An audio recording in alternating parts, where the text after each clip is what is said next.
chiu sen lo nghe mong ngày này và nắng nghe để ai có rau quý gió su thân đam tu min vang ngày na rau quý ta đam sung song coi ta chiu sen lo thân đam tu mong ngày na rau quý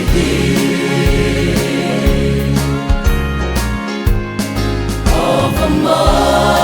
em về ô mong ngày này và đi kế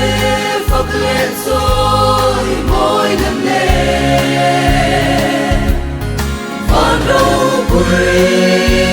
là sông sông cơ san đi có về ta anun aron ta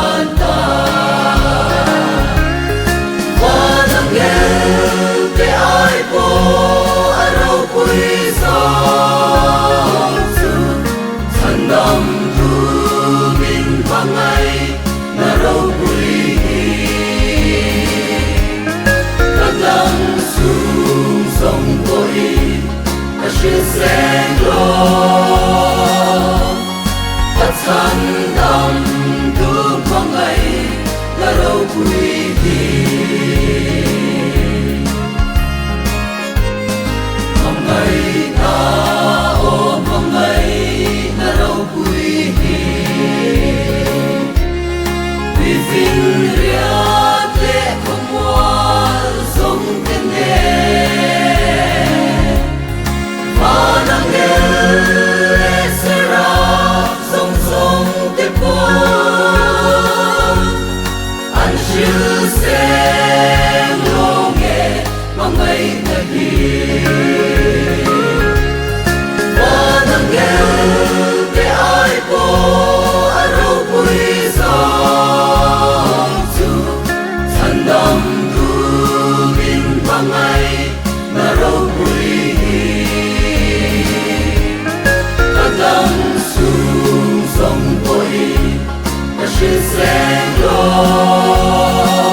chiu sen lo